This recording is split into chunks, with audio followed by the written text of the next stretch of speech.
এই ঠাণ্ডাত যদি আপুনি আপোনাৰ মুখখন বগা চাফা উজ্জ্বল চিকচিকীয়া কৰি ৰাখিব বিচাৰিছে তেনেহ'লে এইখিনি এবাৰ ব্যৱহাৰ কৰক।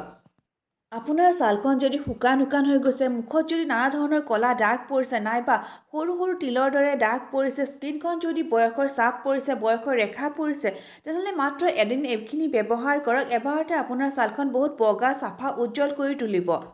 মুখৰ পৰা বয়সৰ ছাপ দূৰ কৰিব। লগতে আপোনাৰ হাতবোৰো যদি ঠাণ্ডাত কুচকুচ পৰি গৈছে তেনেহ'লে সেইখিনি ঠিক কৰাত এইখিনি সহায় কৰিব। কোনো ধৰণৰ দামী ক্ৰীম বা ফেচিয়েল নকৰাকৈ একেদিনতে আপোনাৰ মুখখন বহুত বগা চাফা উজ্জ্বল কৰি তুলিব। এইখিনি বনাবৰ কাৰণে প্ৰথমতে মই এটা বিলাহী লৈছোঁ আৰু বিলাহীটোৰ পৰা গোটেই বিলাহীটো মোক নালাগে, ইয়াৰ পৰা মই আধা পিচ কাটি লৈছোঁ, বাকীখিনি মই ৰাখি থ'ম। এতিয়া মই এটা চাফা বাতি লৈছোঁ আৰু ইয়াতে মই এচামুচ বেচন লৈছোঁ। যদি আপোনাৰ হাত ভৰি ছালবোৰ কুচকুচ পৰি গৈছে, শুকান হৈ গৈছে নাইবা ক'লা পৰি গৈছে, তেনেহ'লে আপোনালোকে এইখিনি হাত ভৰিটো যদি ব্যৱহাৰ কৰে তেনেহ'লে হাত ভৰি ছালবোৰ উজ্জ্বল হ'ব, চাফা হ'ব আৰু কোমল হ'ব। ইয়াৰ পিছত মই ইয়াতে আধা চামুচ কফি লৈছোঁ। কফিয়ে আমাৰ ছালখন চাফা কৰিব, স্কিনখন বগা কৰিব, উজ্জ্বল কৰিব, স্কিনলৈ এটা ধুনীয়া গ্ল' আনিব। মুখত যদি টেনিঙৰ সমস্যা আছে দূৰ কৰিব সেইখিনি আৰু স্কিনত এণ্টি এজিঙৰ কাম কৰিব কফিয়ে। ইয়াৰ লগত মই এচামুচ চাউলৰ গুড়ি মিক্স কৰিছোঁ। চাউলে আমাৰ স্কিনখন চাফা কৰিব, স্কিনত স্কাৰ্বৰ কাম কৰিব চাউলৰ গুড়িখিনিয়ে, আৰু লগতে আমাৰ স্কিনখনত হোৱা ক'লা দাগসমূহ দূৰ কৰাত চাউলৰ গুড়িয়ে সহায় কৰিব। ইয়াৰ পিছত মই ইয়াতে আধা চামুচ মৌ ব্যৱহাৰ কৰি আমাৰ স্কিনখন কোমল কৰিব, ময়শ্চাৰাইজ কৰি ৰাখিব। এতিয়া ইয়াতে মই অলপমান পানীৰ সহায়েৰে গোটেই বস্তুখিনি ভাল কৰি মিক্স কৰি ল'ম। বেচনে আমাৰ স্কিনখন চাফা কৰিব, মুখত হোৱা ক'লা দাগসমূহ দূৰ কৰিব, লগতে আমাৰ স্কিনখন বগা কৰিব। অলপমান পাতল হোৱাৰ নিচিনা দেখিলে, গতিকে মই ইয়াতে আৰু অলপমান বেচন মিলাই ল'লোঁ আৰু গোটেইখিনি বস্তু এতিয়া ভালদৰে মিক্স কৰি ল'লোঁ আৰু মোৰ ফেচ পেকটো ৰেডি হৈ গৈছে। এতিয়া মই এইখিনি মুখত লগাই দেখাই আছোঁ। এইখিনি লগোৱাৰ আগতে মুখখন ভালকৈ ধুই ল'ব।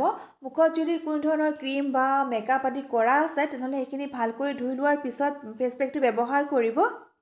গোটেই মুখখনতে ফেচ পেকটো ভালদৰে লগাই ল'ব আৰু এইখিনি সপ্তাহত 2 বাৰ বা 3 বাৰ আপোনালোকে এই ফেচ পেকটো ব্যৱহাৰ কৰিব পাৰিব। সপ্তাহত 2 দিন ফেচ পেকটো ব্যৱহাৰ কৰাৰ পিছতে আপোনালোকে দেখিব আপোনালোকৰ গোটেই সপ্তাহটো আপোনালোকৰ মুখখন বহুত ধুনীয়া চিকচিকীয়া পৰিষ্কাৰ হৈ থাকিব। ঠাণ্ডাত যদি আপোনালোকৰ হাত ভৰি ছালবোৰ শুকান হৈ গৈছে বা ক'লা পৰি গৈছে, তেনেহ'লে যদি আপোনালোকে হাত ভৰিটো এইখিনি ব্যৱহাৰ কৰে তেনেহ'লে আপোনালোকে দেখিব আপোনালোকৰ হাত ভৰি ছালবোৰ সেই শুকান ভাৱবোৰ আঁতৰি যাব, লগতে হাত ভৰিবোৰ পৰিষ্কাৰ বগা দেখা হ'ব। এইদৰে গোটেই মুখখনতে ভাল কৰি আপোনালোকে লগাই ল'ব আৰু প্ৰথমবাৰ লগোৱাৰ পিছতে আপোনালোকে দেখিব আপোনালোকৰ মুখখন বহুত চাফা উজ্জ্বল দেখা হ'ব। এই ফেচ পেকটো ব্যৱহাৰ কৰাৰ ফলত যদি আপোনাৰ মুখত ব্লেক হেডছ বা হোৱাইট হেডছৰ সমস্যা আছে তেনেহ'লে এইখিনি আঁতৰি যাব। গতিকে যিবোৰ জেগাত আপোনাৰ ব্লেক হেডছ বা হোৱাইট হেডছ আছে সেই জেগাখিনিত অলপমান বেছিকৈ লৈ লাহে ঘঁহি দিব। মোৰ গোটেই মুখখনতে ফেচ পেকটো ভাল কৰি লগোৱা হৈ গৈছে আৰু যিখিনি বাকী ৰখিছে বাতিটোত সেইখিনি মই হাতত লগাই ল'ম আৰু এতিয়া এইখিনি মই 15 মিনিট সময়ৰ কাৰণে এইদৰে শুকাব ৰাখি থ'ম। তাৰপিছত মই এইখিনি কি কৰিব লাগে আপোনালোকক দেখাই আছোঁ।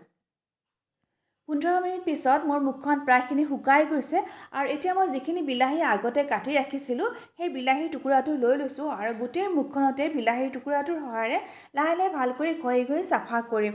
এইদৰে চাফা কৰাৰ ফলত কি হ'ব, আমাৰ মুখত হোৱা ক'লা দাগসমূহ দূৰ কৰাত সহায় কৰিব, লগতে আমাৰ স্কিনখন পৰিষ্কাৰ হ'ব, স্কিনলৈ এটা ধুনীয়া গ্ল' আহিব, স্কিনখন বগা দেখা হ'ব। এইদৰে বিলাহীৰ টুকুৰাটোৰ সহায়েৰে খুব লাহে প্ৰায় 1 পৰা 1.5 মিনিট সময় মুখখন লাহে ঘঁহি চাফা কৰিব। এইদৰে চাফা কৰাৰ ফলত মুখত যদি টেনিঙৰ সমস্যা আছে তেনেহ'লে সম্পূৰ্ণৰূপে আঁতৰি যাব, মুখত হোৱা ক'লা দাগসমূহ দূৰ কৰিব, লগতে মুখলৈ এটা ধুনীয়া গ্ল' আনিব। বিলাহীৰ ৰসে আমাৰ স্কিনত বহুত ভাল কাম কৰে। বিলাহী আমাৰ মুখত হোৱা ক'লা দাগসমূহ দূৰ কৰাত সহায় কৰে, মুখৰ উজ্জ্বলতা বৃদ্ধি কৰে। এইদৰে বিলাহীৰ টুকুৰাটোৰ সহায়েৰে প্ৰায় 1.5 মিনিটমান পৰিষ্কাৰ কৰাৰ পিছত মই এখন পাতল ৰুমালৰ সহায়েৰে মুখখন ভাল কৰি মুচি দিছোঁ আৰু লগে আপোনালোকে ধৰিব পাৰিছে মুখলৈ এটা ধুনীয়া গ্ল' আহিছে, মুখখন বহুত পৰিষ্কাৰ চাফা দেখা হৈছে। মুখত যদি টেনিঙৰ সমস্যা আছে আপোনালোকে লগে এবাৰতে পাতল দেখা পাব আৰু মুখলৈ এটা ধুনীয়া গ্ল' আহিব। ঠিক একেদৰে আপোনালোকে হাত ভৰিটো এইখিনি ব্যৱহাৰ কৰিব পাৰিব। ইয়াৰ পিছত মুখখন ভালকৈ ধুই আহিম। মুখখন ধুই অহাৰ পিছত যিহেতু এতিয়া ঠাণ্ডা দিন পৰিছে গতিকে এটা ক্ৰীম বনাম।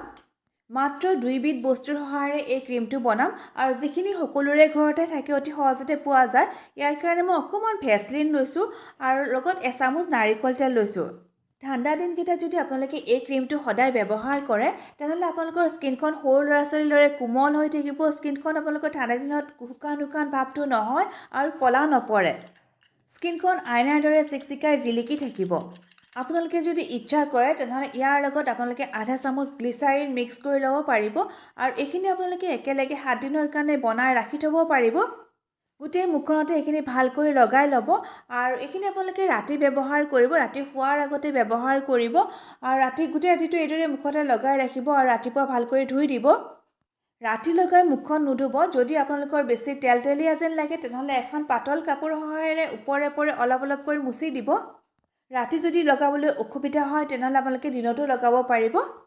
এইখিনি লগোৱা হোৱাৰ পিছত 1-2 মিনিটমান সময় ভালকৈ লাহে লাহে মাছাজ কৰিব। এইদৰে মাছাজ কৰাৰ ফলত স্কিনলৈ এটা ধুনীয়া গ্ল' আহিব। এইখিনি যদি আপোনালোকে ব্যৱহাৰ কৰে ঠাণ্ডা দিনকেইটাত আপোনাৰ স্কিনখন বহুত পৰিষ্কাৰ, উজ্জ্বল, এটা ধুনীয়া গ্ল' কৰিব, কোমল কৰিব, স্কিনখন বগা দেখা কৰি ৰাখিব গোটেই ঠাণ্ডা দিনকেইটা। ঠাণ্ডা দিনকেইটাত আপোনাৰ ছালখন ক'লা নপৰিব আৰু শুকান হৈ নাযাব। লগতে আপোনাৰ মুখত থকা বয়সৰ ছাপ, বয়সৰ ৰেখা আৰু লগতে মুখৰ ক'লা দাগসমূহ দূৰ কৰিব।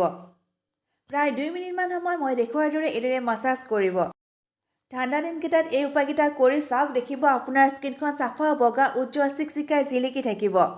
ভিডিঅ'টো চাই যদি ভাল পায় তেনেহ'লে ছাবস্ক্ৰাইব কৰি দিব, লাইক কৰিব আৰু আপোনালোকৰ বন্ধু বান্ধৱীসকলৰ মাজত শ্বেয়াৰ কৰিব।